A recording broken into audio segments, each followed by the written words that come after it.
to my channel MLT Television. So today we are discussing about the handling of histopathology specimens. So guys, without any further delay, let's begin with the right way and here go with specimens of histopathology.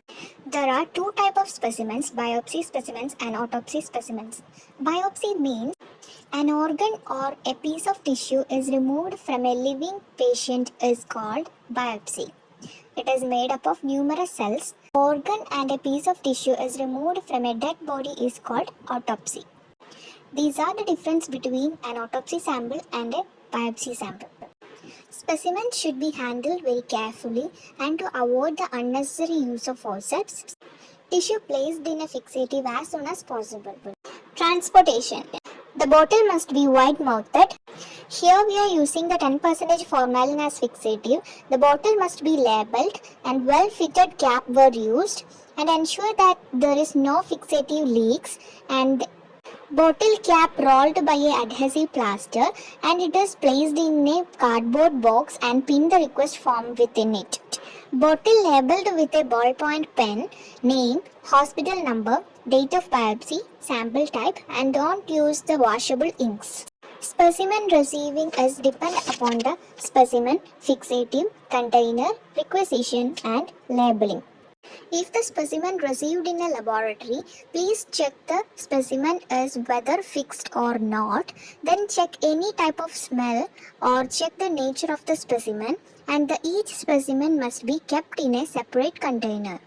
Check the quantity of fixative. It must be 15 to 20 times volume of the tissue and check any type of odor, pH, specific gravity, temperature, concentration of the fixative. Everything will be recorded in a register and after receiving a sample, immediately change the fixative. There are three types of containers made up of glass, metal, plastic and the plastic containers are commonly used. When the sample is receiving by a metal container, it must be immediately changed to the another container.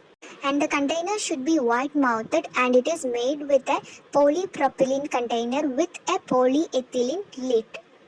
Requisition means to ensure the bottle is matched with the details given in the request form. That means name of the patient, hospital number of the patient, date of biopsy, nature of specimen and ensure the specimen is intact in the bottle. That means check any type of damage to the tissue and check not been lost in the bottle.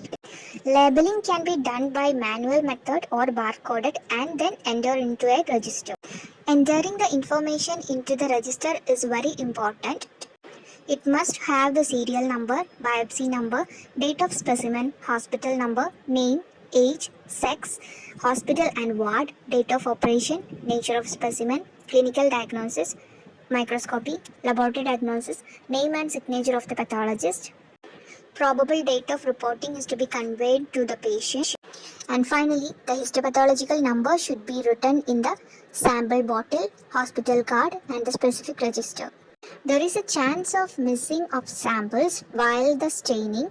To avoid this, care must be taken and avoid the unnecessary use of forceps to hold the tissue will avoid and the large specimens cut into small pieces for even penetration of the fixative. Histopathological containers. Different type of containers will be available. Choosing the container is based on the specimen. The level of fixative must be marked in the container. It is made up of polypropylene with a polythene lid. By using these type of materials to prevent the formalin leakage and evaporation, the container will be flexible and translucent. The container labelled with a solvent-resistant pen and the label contain patient full name, age, sex, date of birth, source of tissue, signature of the surgeon and date of specimen collection must be mentioned in the label. Type of containers: 20 cc pre-filled formalin container, 120 cc pre-filled container, small tub, medium tub, large tub. In the 20 cc pre-filled formalin container is used to small biopsies, skin, needle biopsies and small specimens. It is used for appendix, gallbladder, lipoma cases. Small tub, appendix, gallbladder, uterus, small ovarian cyst, large lipomas. In the medium tub, uterus, colon, small placenta, small mastectomy. Large tub used to large placenta, colon and breast. Choosing a container is based on the specimen is very important in this case. So it's all about the sample collection and processing and the containers of histopathology laboratory. If you guys like this video, please hit the like button. Do comment on the comment section and please subscribe to my channel. Thank you for your great time.